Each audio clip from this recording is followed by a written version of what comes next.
Hello good people, this is Dyliard speaking from the Open Wardrobe Gang, and welcome to another episode of our blind playthrough of Mass Effect 2.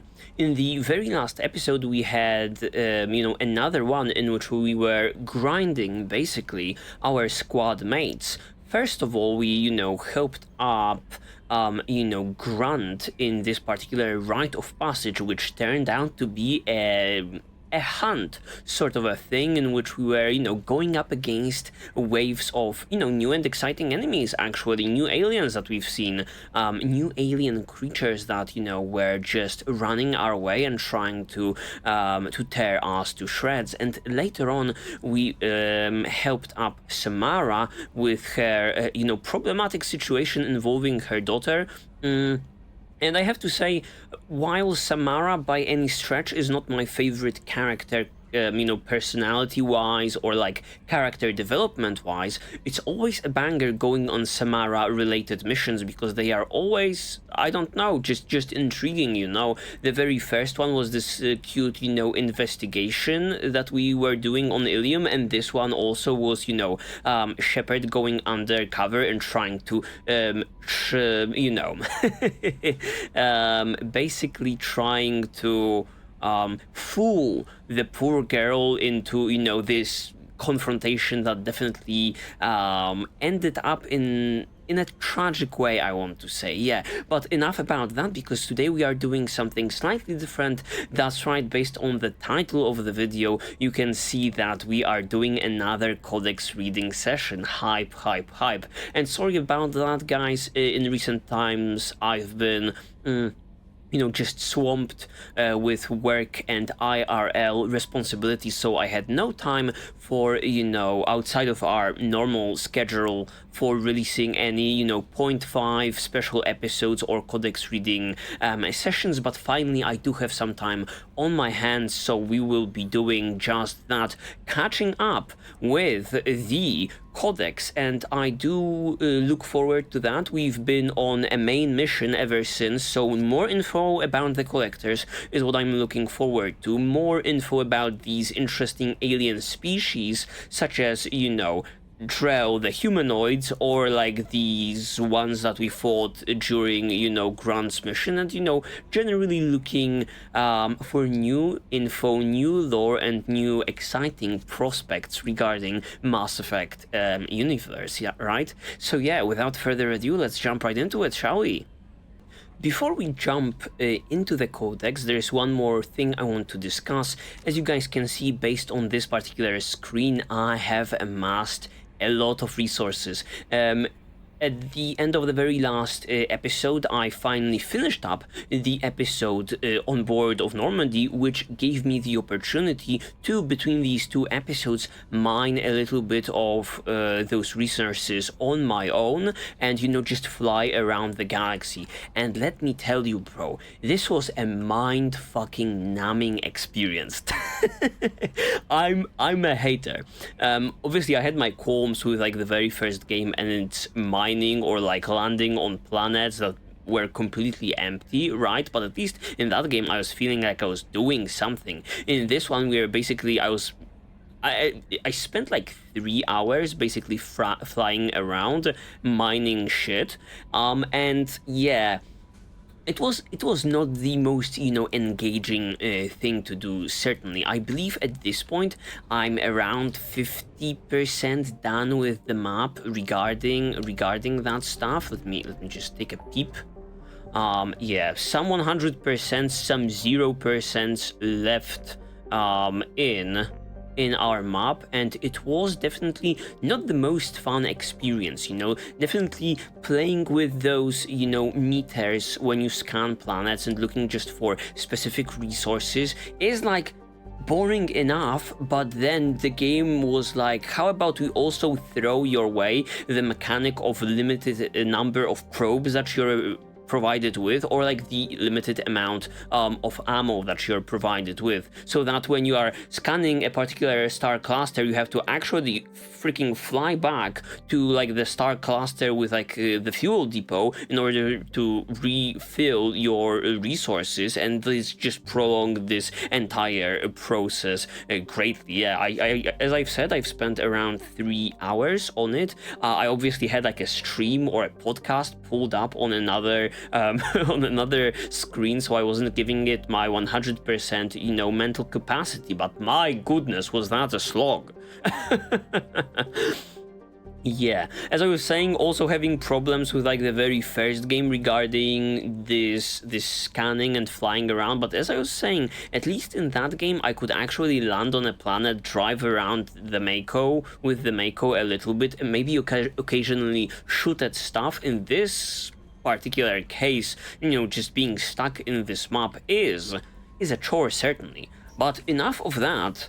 I have amassed like a considerable wealth regarding my resources. 200k palladium, 181 of iridium, almost 200k of platinum, and element 050k. So I'm looking now at what things might I be able to unlock, and I hope it's most of the things that are available to us, right?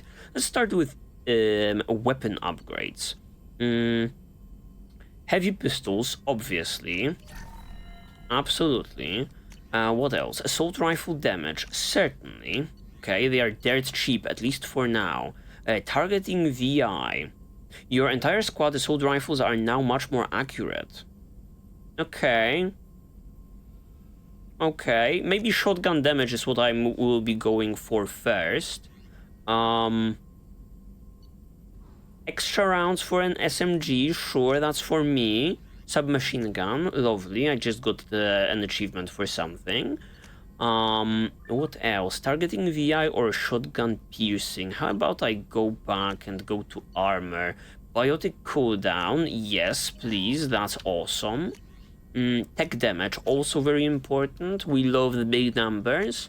Tech cooldowns, oh my god, you can go to town with like the tech. And tech duration, lovely, lovely. I'm amassing so much power right now. Let's go.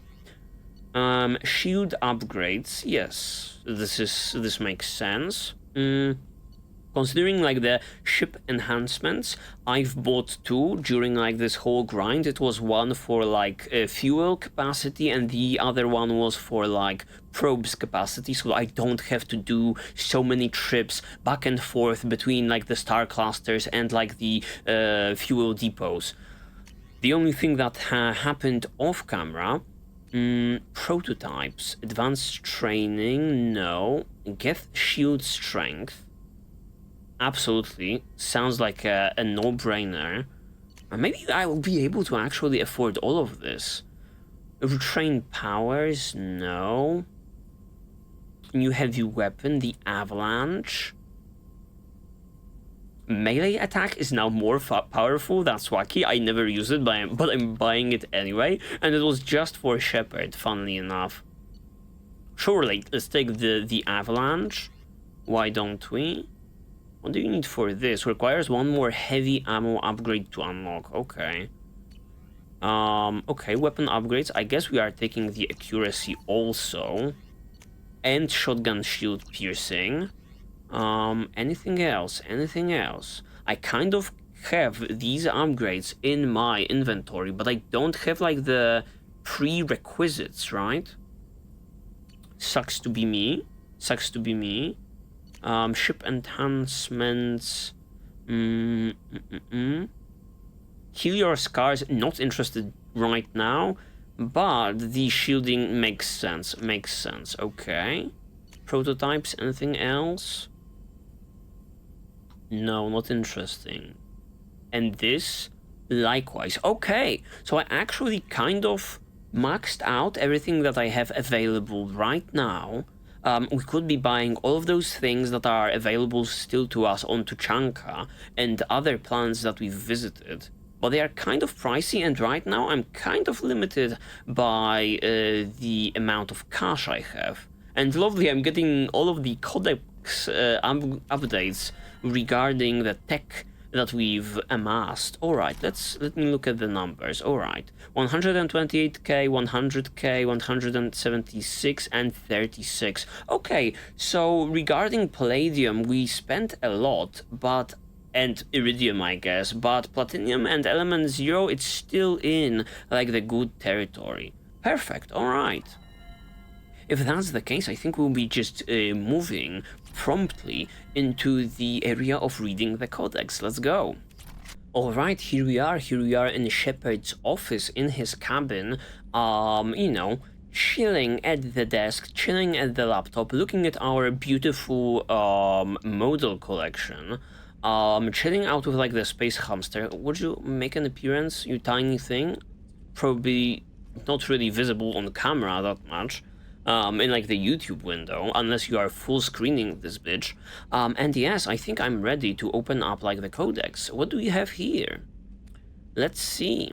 Primary, we are looking at 1, 2, 3, and 5 new categories. That's not that much blinking, you know. I do love my primary category that is beautifully voice acted, so I don't have to do, you know, the heavy lifting myself. I just sit there in silence and nod from time to time.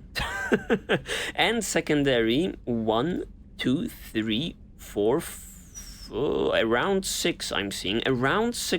Okay, so kind of in agreement, the two categories. I was kind of expecting more blinking, but I'm not opposed to this. You know, there can be so much, you know, new content inside even a singular category. So yeah, let's start with, like, the primary. Non-council races, aliens.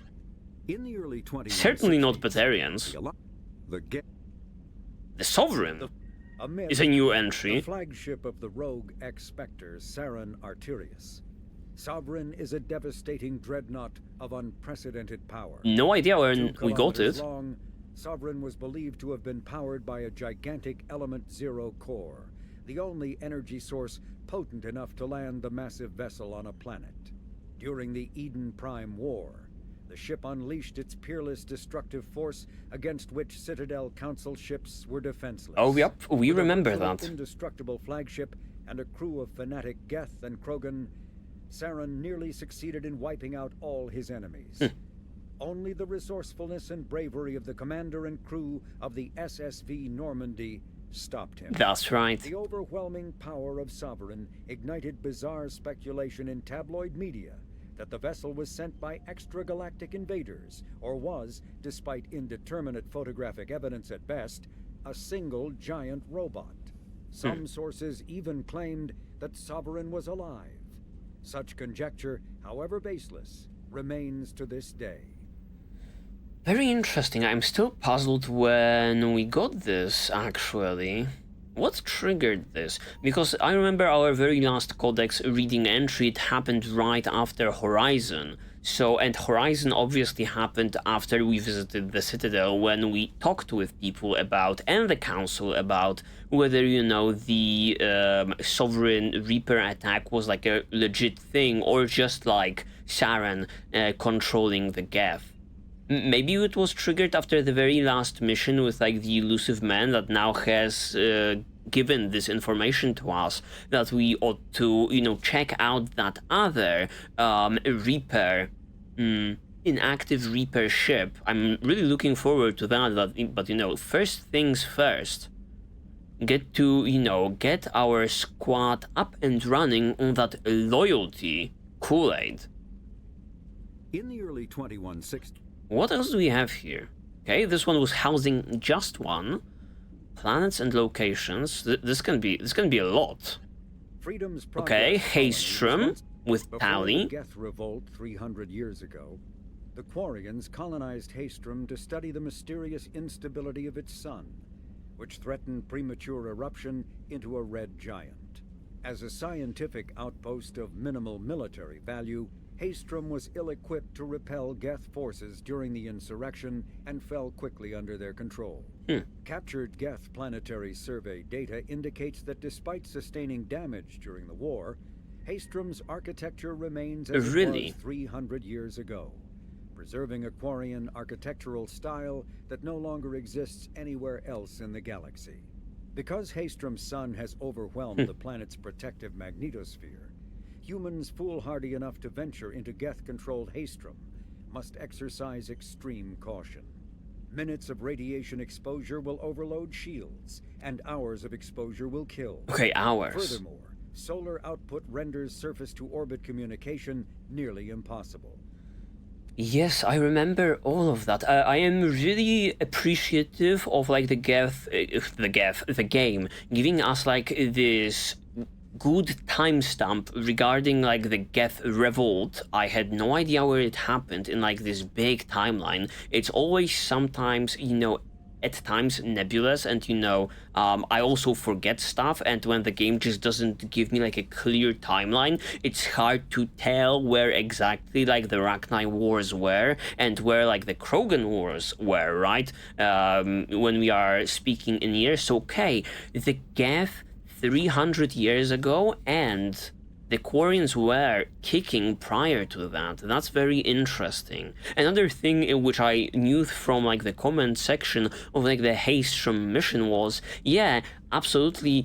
I was very pressed during that mission, because of this newly, given to us mechanic of being hurt in the sun. Apparently, it was just hurting my shields and not health after that, which was misunderstanding, basically. Okay. Yeah, and very nice, very nice. I wasn't that impressed, actually, regarding, like, the Quarian architecture, regarding Haestrom, it has to be also said. It was cool. From the outside, it looked definitely cooler than from the inside. But when we followed it up with, like, the migrant fleet stuff, that's where I was truly interested and awe-inspired by everything, Quarian related, right? That's where they got to shine, baby. A regional hub of Asari commerce awash in riches, Ilium is infamous for its abusive labor practices and legalization of nearly everything except murder. As such, Ilium is the preferred production site for weapons and pharmaceuticals that would be illegal nearly everywhere else, made even more lucrative by legal indentured servitude. Oh, yes. Among the biotics-related pharmaceutical producers is the Dantius Corporation, a rising star in galactic commerce. Despite the dangers of its products, Ilium is renowned for glamour, luxury, and safety, provided by near-total surveillance, making it a favored tourist destination. Yes. Countless celebrities maintain palatial estates on Ilium and in its capital, Nos Astra. The sole obstacle to business on Ilium is its extensive bureaucracy, tolerated only for its provision of security. Regardless of the character of its economy, Ilium's self-congratulatory media exalts its own society with the provincial arrogance of new money, glorifying in sexiest CEOs and 10 richest residents lists. Yeah, I very much enjoyed Ilium, and I actually very much enjoy how this game is structured regarding its locations, right? How missions are structured. You have this main hub, from which you can basically venture forth. It really reminds me of Dragon Age Origins, depending on the mission. We saw like a different side of Ilium during like the original Samara quest, and a completely different one during Miranda's, right? So it's just so enjoyable that you can see different takes on this location based on where you turn. In this regard, I feel like I'm more familiar in Ilium than I was with like the Citadel in the original Mass Effect, because there's like a big open area, right? The Presidium and a little bit of the wards, but it was really I don't want to say monotone because it has this negative ring to it, but it was very samey, right? While there were different interesting characters in the Presidium, most of the architecture and like the environment looked the same.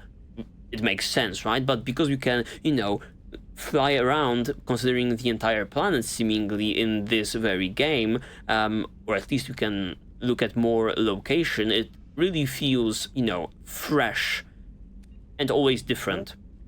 Originally Pragia. choked by the hypergrowth of non-native plant species, Pragia serves as a galactic reminder about the imperative for careful regulation during colonization. 2 centuries ago, Batarian agribusiness chose uninhabited Pragia as their empire's breadbasket. Colonization authorities introduced non-native, industrially mutated plants that flourished in the world's fertile volcanic soil. Synergizing with Pragia's natural geothermal conditions and chemotropic microbes, the imported species soon became a nightmare. Mutant strains of poisonous and even carnivorous plants arose, overgrowing colonies in days instead of years, and causing the Batarians to abandon their holdings. Goddamn Because the Batarians. planet's small animal population is insufficient to check its plant growth, Alliance ecologists predict soil exhaustion in 400 years. Oh, that's Due to sad. its relative isolation and lack of population, Pragia has become a regional haven for drug runners, weapons smugglers, pirates, mercenaries, terrorists, and intelligence agents seeking secrecy. You know when something wrong is occurring in the galaxy, it's like the Batarians behind this shit? Obviously. Yeah, I remember being very much excited about Pragia when we originally ventured forth, considering Jack's loyalty quest, because I heard it's like, oh, it's a lush planet with a lot of, greenery and such.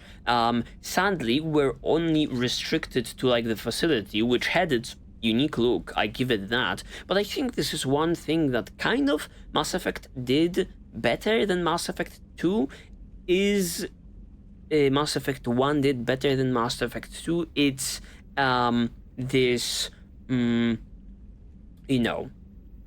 not vistas, it's just I've already complained in this episode about, the vast stretches of nothingness in Mass Effect 1's, just exploration, but you get to see like a lot of cool alien looking environments, all sorts of planets, and because you had the Mako, you had to drive around them, so you saw like a lot of cool stuff. And this is what I would want a little bit more from Mass Effect 2, is just more, less facilities of all sorts, more in nature. Let me, interact with nature, right? Similar to what we've had during Project Overlord, right? Just seeing different topographies and geological formations, mountain ranges or like, plains. It's just it was so very enjoyable in Mass Effect 1, because every single one of those planets looked different to a certain extent. I remember the green ones, I remember this completely red one, this completely blue one, or like the ice planets. It was so cool to, drive around, even though these environments were mostly empty. The Drell homeworld of Rakana once teemed with life. The Drell. Its arid plains home to spectacular insect and reptile analogs. But the Drell took to industrialization early and did not realize the extent of the environmental damage they caused until it was too late. With their topsoil depleted and oceans too acidic to sustain life, the Drell were situated for a massive population crash by 2025 CE. Oh, it was then the Hanar the current year, mounting a large-scale rescue operation to bring Drell to the Hanar homeworld, Kajay. As wars erupted over what resources remained on Rakana and billions began to die, approximately 375,000 Drell escaped in the Exodus. To repay their debt, the Drell entered into an agreement with the Hanar. Called the Compact, it states that the Drell would assist the Hanar with tasks the Hanar cannot physically perform. Today, high-ranking Hanar are frequently inseparable from their Drell attendants. Okay, very interesting, very interesting. I do wonder whether there are still some Drell living on Rakana, right? And whether we would be able to see it in its full glory, or now past glory. only 375k. That kind of explained, this is kind of an in-universe explanation for why the Drell, or a Drell, only appeared in the very second game, right, and not the very first. There was not that many Hanar in general in Mass Effect 1. I remember one in the Presidium, the Preacher, there was this another one on Noveria. Yeah, not the most common species to be seeing around, so that might be a good explanation for why the Drell are so few and far between.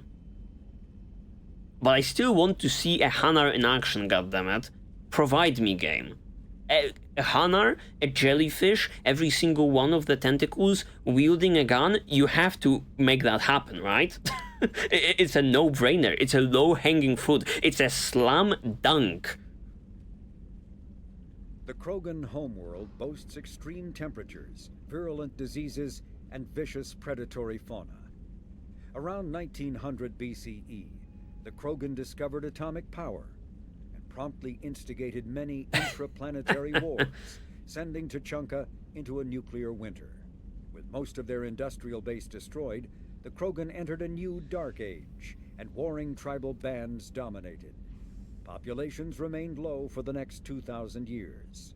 First contact with the Solarians made resurgence possible. Krogan brought to less hostile planets bred exponentially and returned to reconquer their home. They built vast underground shelters to shield themselves from surface radiation, which proved prescient during the Krogan rebellions, when many of them isolated themselves in a vain attempt to avoid the genophage. Convinced they could outbreed the genophage, they transmitted it into more than 90% of the sealed bunkers. Today, Tuchanka's population is sharply limited, and while individual Krogan are long-lived, the genophage ensures few replacements. Very peculiar, very peculiar. While I enjoyed in general what was happening on Tuchanka with Grunt and Rex, obviously, I kind of hated to see like this entire thing in ruin, right? Because really, even like the Quarian scavengers with their migrant fleet and their homeworld that we visited provided me more regarding like the culture and infrastructure and, you know, just how things look on their homeworlds than, you know, the Krogan did, sadly. Sadly, they kind of be living on like a pile of trash and debris, but, you know, everything about their culture that we, you know, interacted with, you know, headbutting that one Krogan to make another one impressed, that's lovely. Learning about their culture too, but we couldn't see their homeworld and their just architecture in full glory, or how their culture really thrives in a full glory environment. But it is what it is. It is what it is. Once again, I'm enjoying everything that Mass Effect 2 does with its aliens greatly, right? It expands on everything from the very first game, which was very much human/Geth related. So, you know, seeing these things at all, even despite them sometimes being maybe not living up to my wildest dreams, is what I have to deal with, right? Okay, ships and vehicles.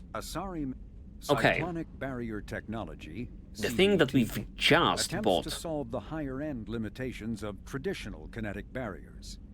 Traditional barriers cannot block high-level kinetic energy such as disruptor torpedoes because torpedo mass effect fields add mass.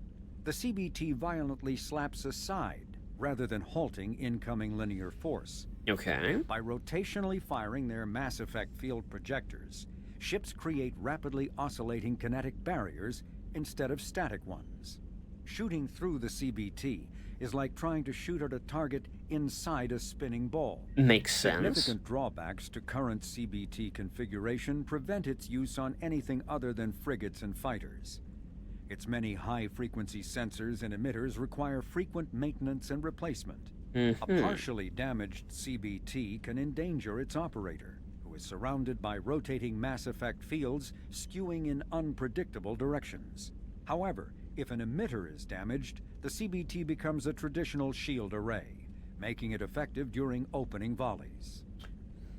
All right, very interesting. I'm kind of interested how this, buying a big Garrus gun or buying these shields, how does it play into, or like the armor that I think was courtesy of Jacob, how does it play into, the narrative, right? Because we will be surely going up against like the collectors once again in now a new and upgraded Normandy. So will the events play out differently because I bought certain upgrades, or would they play, or would we be smoked absolutely if I were to just go into a potential fight with like the collectors in an unupgraded ship? Very peculiar. With elaborate Yeah, sequence the canon. following the Battle of the Citadel, human and Turian volunteers conducted a massive 3-month recovery effort to clear the station's orbit of debris.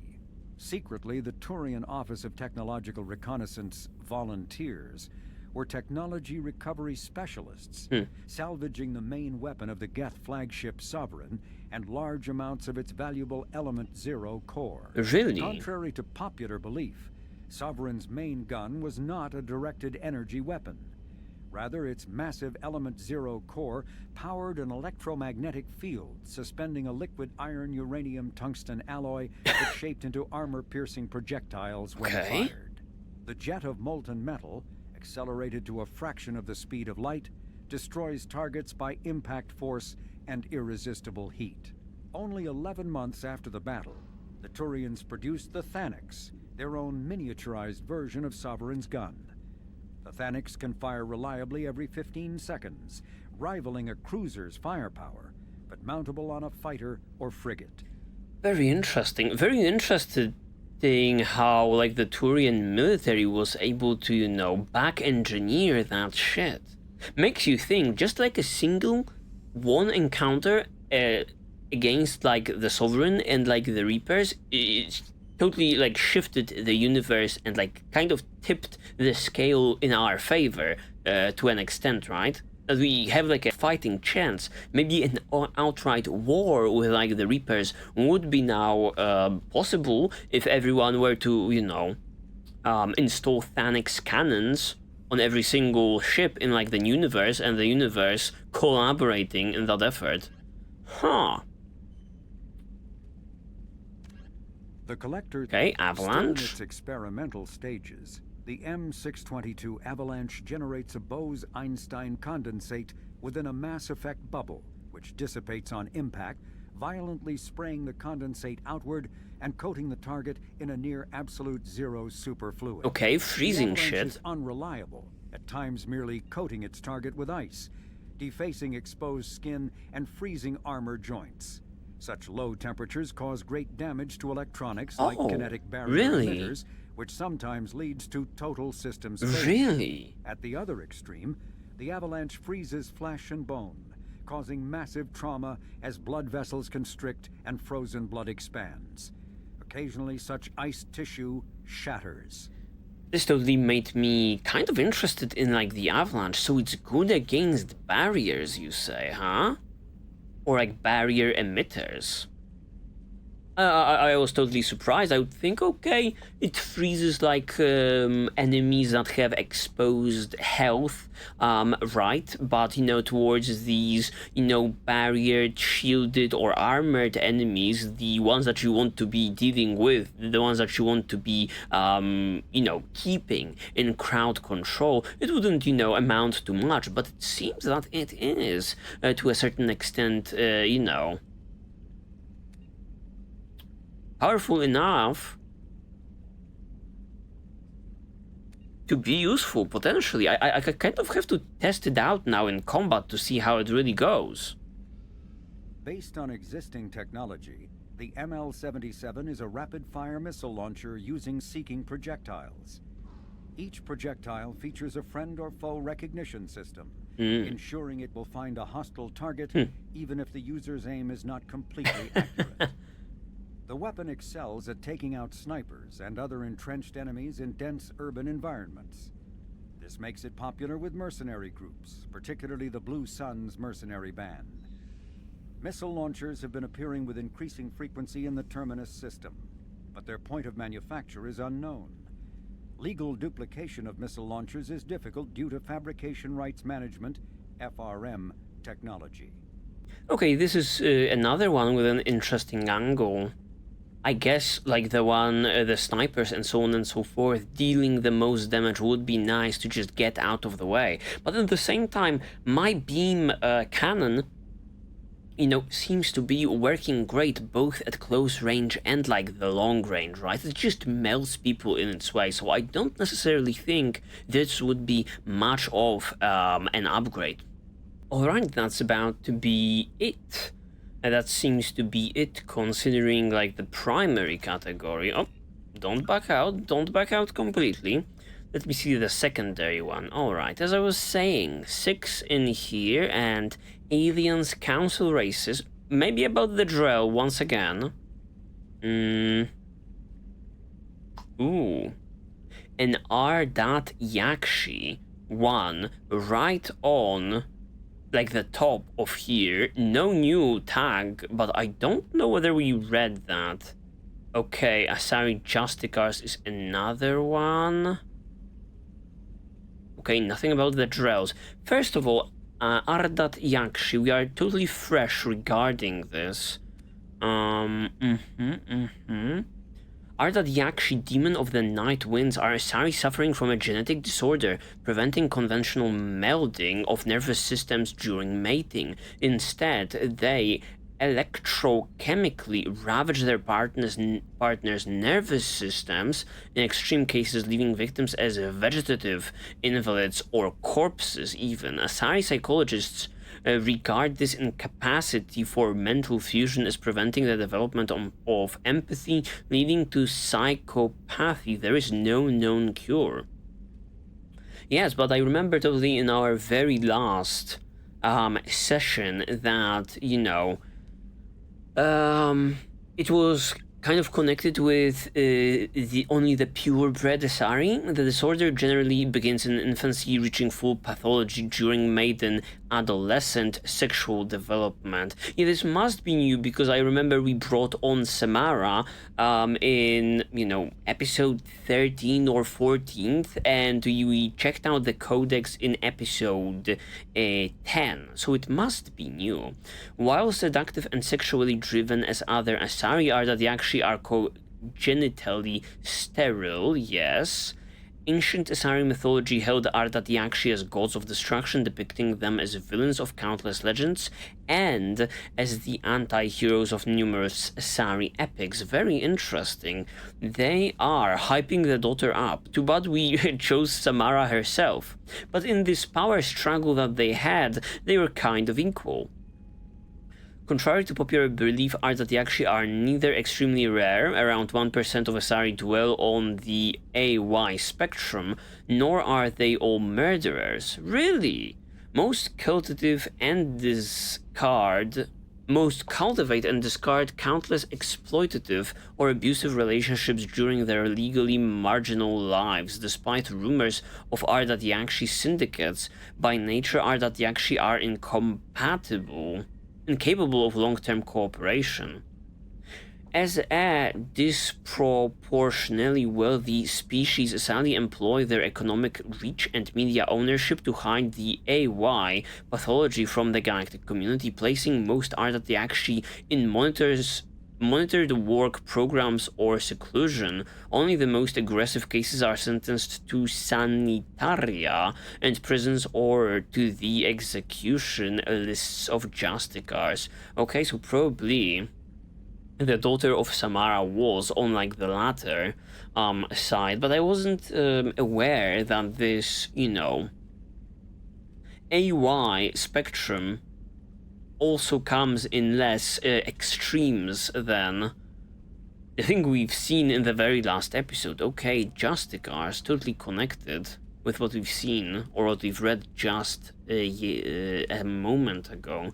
Despite the refinement and sophistication of Asari culture, criminality remains a fact of life. The Asari solution to the most vicious and destructive criminal element is the Justicar Order. Yeah, tell me more about the code. Justicars are an Asari class of virtually untouchable, extrajudicial executioners operating almost exclusively within Asari territory. In the last decade alone, Justicars have smashed dozens of criminal rings inside Asari territory operated by Asari and non-Asari alike. Their methods range from subtle, when possible, to brutal where necessary. It seems Samara is always on like the brutal, straightforward side. Trained for extreme strength, biotic capacity, resourcefulness, asceticism, and ruthlessness, the fanatical Justicars are romanticized and feared throughout Asari society. Although Justicars generally work alone, their effectiveness arises from the huge body of knowledge they can assess. Any Asari who enters the rank of Justicars has already spent centuries in combination of criminal investigation, military intelligence, and combat experience. The collective body of Justicar knowledge exceeds even that of the Spectres. Really? That's interesting.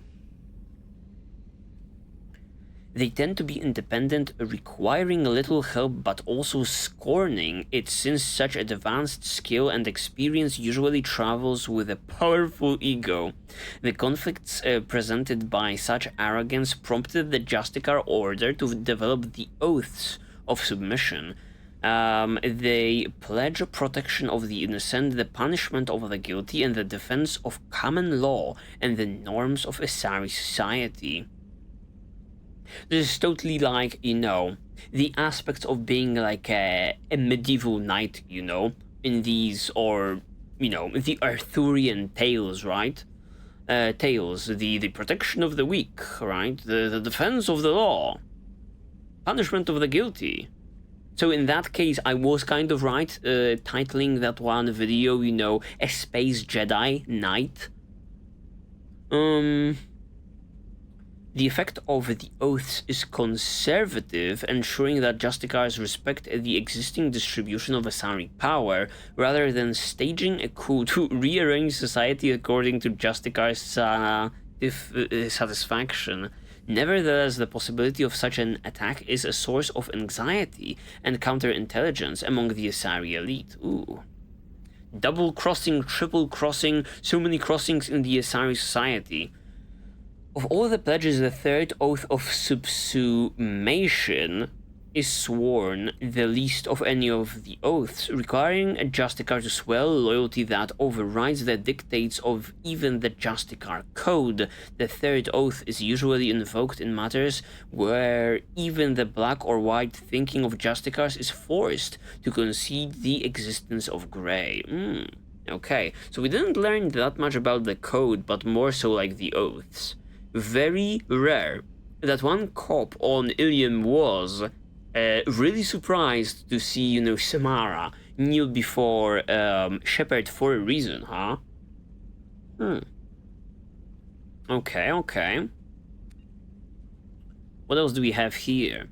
Non-council races. Will we find info about these Clixen or whatever they were called? No, it's about Drell. Mostly. Drell are omnivorous reptile-like humanoids with an average lifespan of 85 galactic standard years. They give birth to their young, who are capable of eating solid food from the moment they are born. Okay. Drell appearance is very similar to Asari and humans, but their muscle tissue is slightly denser than that of humans, giving them a wiry strength. Okay, was not aware of that. It doesn't seem that, Thane has any, physical abilities in his arsenal. Many of their more reptilian features are concealed like a three-chambered heart, with a muscular ridge that is capable of shunting oxygenated or deoxygenated blood as needed. One unique characteristic, however, is the hyoid bone in their throats, which allows them to inflate their throats and produce vocal sounds outside of the human range. Yet it is like the case with Thane and his son, that they do be sounding weird sometimes. Would-be assassins have noted that these two features make Drell extremely hard to strangle or suffocate, okay. Because the Drell ancestors emerged from arid, rocky deserts, the humid ocean covered a Hanar homeworld of Kaj, provided tolerable only when the Drell stayed inside a climate-controlled dome city. Due to this huge disparity in the two species' homeworld environments, the leading cause of death among Drell on Kaj is a bacterial lung disease called Keprel's syndrome. Yeah, this choice, considering, their new planet, and like the fact that their saviors were, amphibian Hanar, is kind of ironic, I have to say. Within a generation of the Drell's arrival on the planet, the disease had become resistant to Hanar antibiotics and other advanced treatments. One infection settles in, death is slow but imminent. Transplants may buy time, but as the infection spreads to other major organs, there comes a point of diminishing returns and eventual system failure. That's kind of tragic. The Drell should totally form this collective to find themselves a new arid climate planet, instead of bathing with like the Hanar. How about the culture then? Alright, 8 centuries ago, the already arid Drell homeworld Arcana began its swift descent into lifelessness due to disastrous industrial expansion.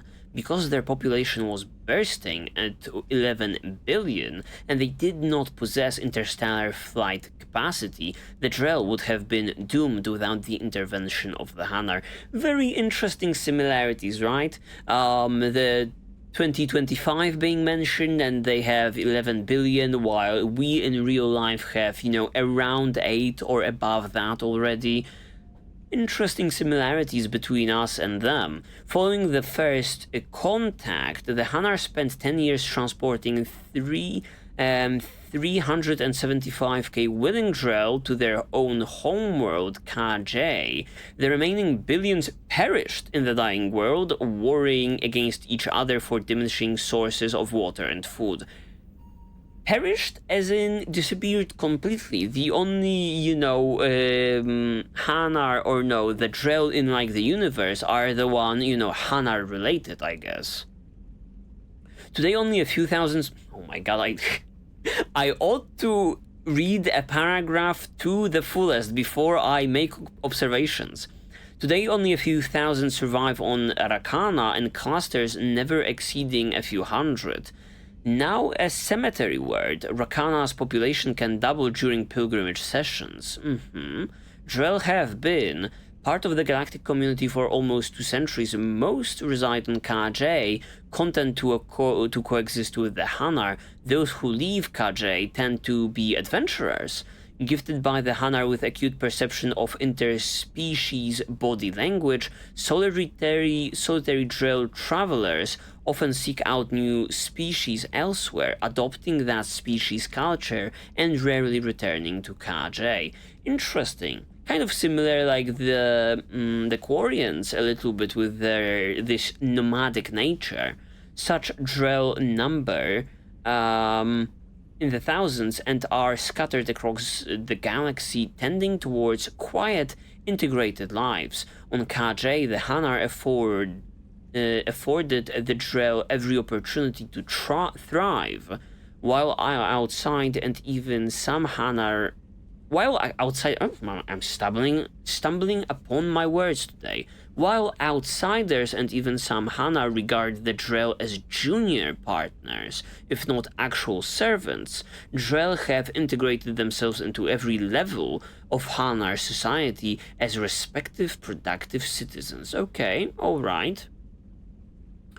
The Hanar x-Drell relationship certainly being better than, Quarian x-Geth ones. That's for certain, absolutely. And that's it considering non-council races. Arrival, the Reaper's Secrets. Okay. A completely new category has made an appearance. Okay. Nothing is impossible, says the hegemony propaganda poster that depicts a muscular Batarian miner under an Aratoth sky. His rebreather held away from his face as if he's just taken it off.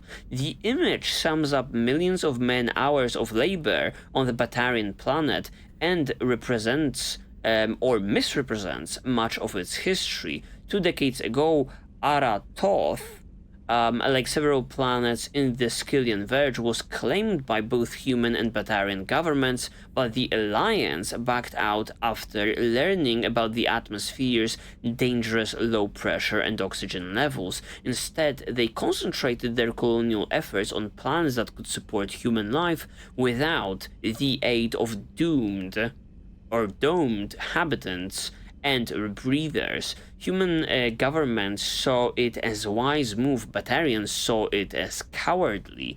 Yes, I remember that. And that every single one of human colonies is usually, the one producing food and kind of, farm-based and so on and so forth. Eden Prime, Horizon, you name it. The Batarians rose to the colonization challenge, shipping in large numbers of laborers.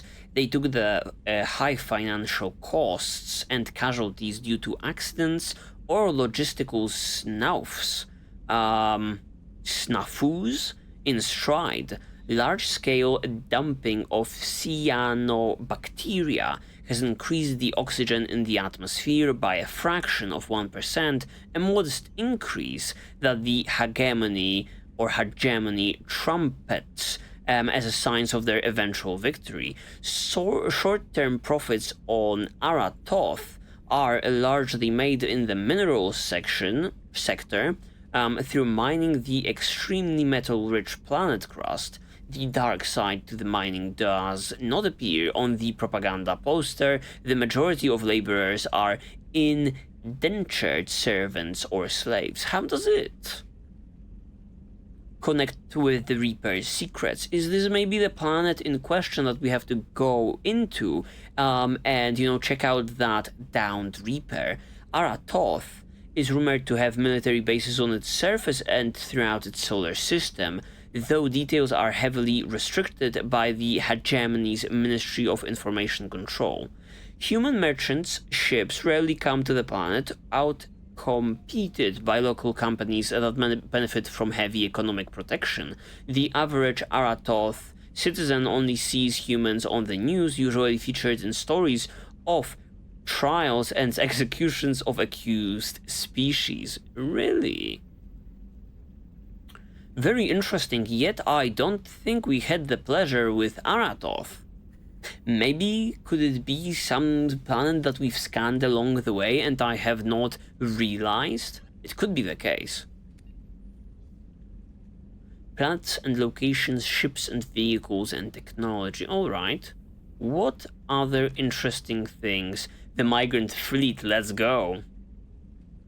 The flotilla, or the migrant fleet, is a fleet of roughly 50,000 starships that houses over 17 million Quarians, the largest collection of star-faring vessels in the galaxy. The fleet is so large it may take days for all the ships to pass through a mass relay. That's mental, absolutely insane. one long caravan they are stuck in. The ships are constantly repaired, replaced, and upgraded to comfortably house as many Quarians as possible. Typically, ships specialize in roles for the fleet, from the enormous agricultural life ships to the shielded lab ships to the repurposed freighters known as home ships that house Quarian children, young parents, and educators. Yeah, the one of the details that was the most striking to me are these totally separated children living in completely different environments due to their, immune system being just fucked up from like the get-go. Employed Quarians typically live in the ship they work on, since community from commuting from ship to ship ties up resources with unnecessary docking procedures. Even within the flotilla, Quarians on most ships will remain encased in their protective suits. Rarely Quarians will meet on clean ships for specific purposes, such as medical services or reproduction. When this occurs, they remove their suits, knowing full well that it is likely they will spend a few days having an allergic reaction or getting over infections, as their weakened immune systems compensate for each other's presence. I freaking know that, Tally is one of like the squad members that, a male Shepard can, get into romance with. I'm really curious how this,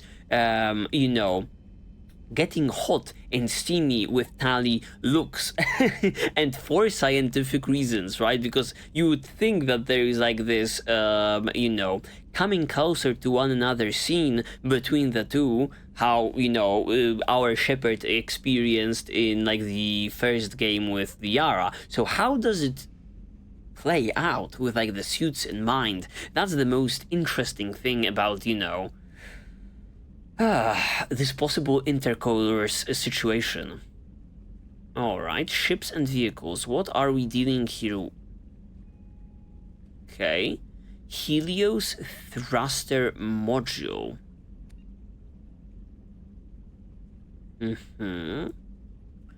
Intended for next generation fighter craft, the Heed Industries Helios thruster module propulsion system far outpaces the typical liquid hydrogen liquid oxygen reactions that power a frigate's maneuvering thrusters.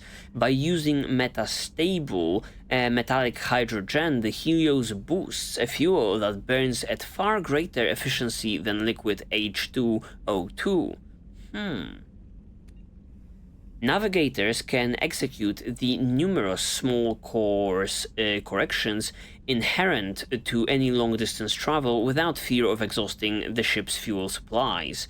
This next gain extends to forward impulse as well. A ship powered by antiprotons can coast temporarily using the Helios to reach an inferior but highly sustainable speed.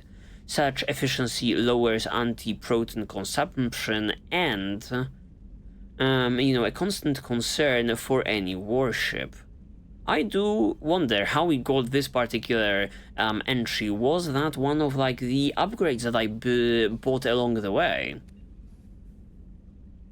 Yeah, it's probably related with like the thing I did on off camera, the more fuel capacity for like the Normandy. When a Helios-propelled ship must refuel, however, it typically relies on a large carrier or nearby planetary factory to synthesize the metallic hydrogen. This process uses extremely dense mass effect fields to create the metal under pressures of over 1 million Earth's atmospheres, an activity most safely done while planetside. While that process may seem like a drawback compared to skimmer ships that can gather hydrogen and oxygen from anywhere in the universe, the combat superiority of the Helios maneuvering capabilities is often a worthwhile trade-off.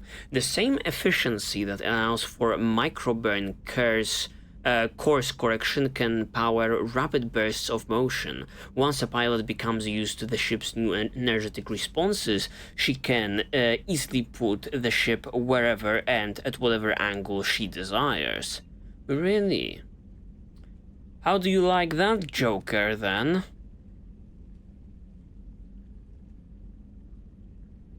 Okay. Ships, dreadnoughts, frigates, Quarian life ship. What else do we have here? Oh, a bunch of stuff, Dreadnoughts, something new?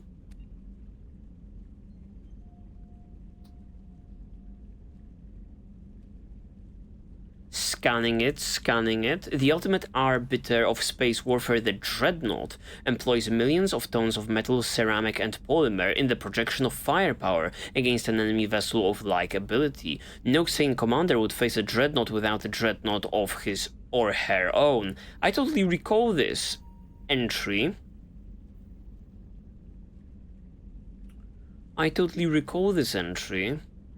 Was there some new entry in here?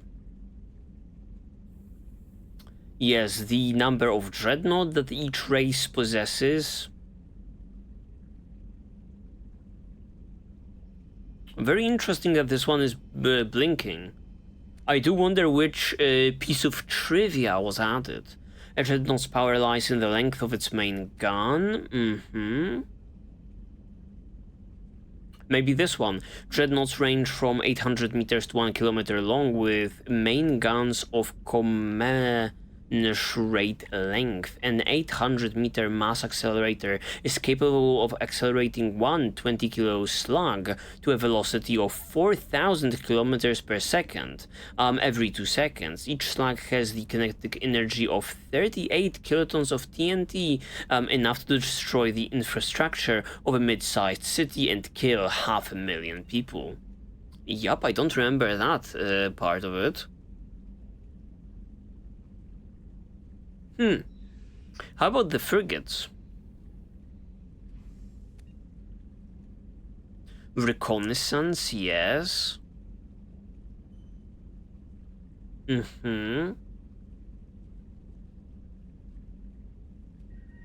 are all organized into wolf packs, flotillas of 4 to 6. I also remember this entry. Now it's just scanning the thing and, you know, looking for like the new info, the new piece of info.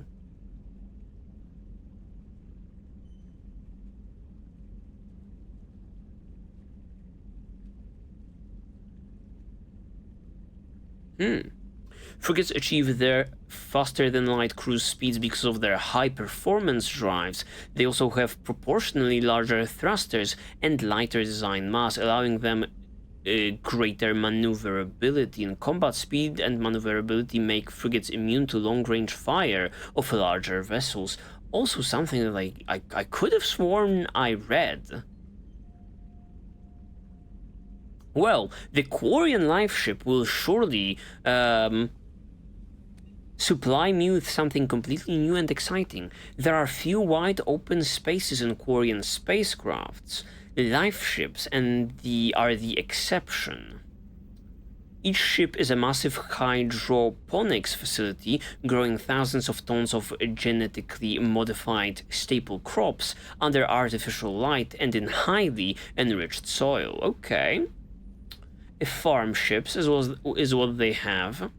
The surface of a live ship is studded with docking bays so as many shuttles as possible can distribute the foods throughout the flotilla on a daily basis. When received, the crops are sterilized with radiation, ground up into nutritious pastes, and pumped into Quarian suits through feeding tubes. In return, waste products that could be used as fertilizer or compost are returned to the live ships through an efficient, if odorous, recycling program. Ugh! Oh, I didn't know this side of like the Quarian metabolism. Okay, and they are also fed through tubes. Never had a scene with, Tally in the canteen, just enjoying some food, huh? That's probably the reason. Live ships don't hold animals. The Quarians consume a vegan diet driven not by ethics but by practicality. Captive animals require living space and consume large amounts of water and plant matter. The Quarians cannot afford such an inefficient resource to calorie ratio, to say nothing of a live animal's disease or allergen potential. As a result, when the flotilla arrives in a star system where life is based on the same dextro amino acids that the Quarians consume, pastes based on animal proteins fetch highly inflated prices, and the vendors are typically mobbed by Quarians wanting a new taste sensation. The sickness that often follows these binges is treated much the same way as hangovers are in human culture, painful but part of the overall experience of excess, really. We don't always learn about like the Quarians, indulging like at all. Any luxury that they can, get is probably something big to them. Alright, technology, what do you have? What do you have? It's no longer blinking. It's no longer blinking, so it must have been the very first entry, right? Argus Planet Scan Technology. The Argus provides a qualitative leap in planetary surface imagining, a proprietary technology of the Android Group, an R&D laboratory reportedly owned by Cerberus. This upgrade for Normandy sensory array delivers superior long-range topographical scanning resolution and rendering speed, surely related with me buying like the probe upgrade. By deploying an orbital multi-static grid of 100 radar-emitting microsatellites, the Argus quickly delivers a global digital elevation model (DEM) at 15 meters per pixel (MPP) resolution, vastly outclassing the Normandy's previous scanner peak performance of 27. Such imaging quality provides superior defensive intelligence and at speeds warranted by the dangers of combat. At lower scanning and rendering speed, the Argus can resolve down to an astonishing 0.001 MPP, 1 millimeter per pixel, ideal for geological and biological prospecting, archaeological research, and long-term security surveillance. By employing such a massive multi-static grid of nearly untraceable micro-emitters, the resilient Argus is virtually invulnerable to electronic countermeasures. The spherical geometry of the Argus grid also allows superior cross-sectioning of targets. Very interesting and very useful, I guess. I guess that's it. God damn it. We had a lot of entries regarding planets, we had a lot of entries regarding like the upgrades that we've installed on the Normandy, and so on and so forth, but little info about collectors. Little, and by little I mean zero. What the hell, man? Nothing we figured out, nothing new about, the collector ship, nothing new about the big reviews during that mission when it was revealed that the collectors are ex-Protheans. That's surprising, that's very much surprising. Yeah. This particular session also was kind of shorter, kind of good, because today I'm totally off regarding, the reading of these highbrow and sophisticated words, feeling like the Codex. I'm stumbling upon my words, so maybe it's for the better that today's session was kind of freaking shorter. Yeah. And there was sadly no info about these creatures that attacks us during like the rite of passage, right? They were very interesting. It wasn't Kleenex, it was something along the lines though. Very weird, very weirdly shaped, Also, breathing fire, I wanted to, to know more about them, and they were also, I don't know, guided by that big thing that was flying around in the vicinity during that whole mission. I was totally under the impression we would be going up against that big monstrosity. No, it made an appearance and totally left. Yeah. So I guess that's going to be it for today, guys. Thank you guys very much for watching. Like, comment, and subscribe, but do it only if you guys feel like it. It is always greatly appreciated, though, when you guys do, because it helps the channel a great deal. And considering the channel, also check it out. There may be some blind playthroughs in there that may pique your interest. For the very last time, thank you guys for going on this lengthy Mass Effect journey with me. See you in the very next one, and bye-bye. Stay safe out there, you beautiful people. Bye-bye!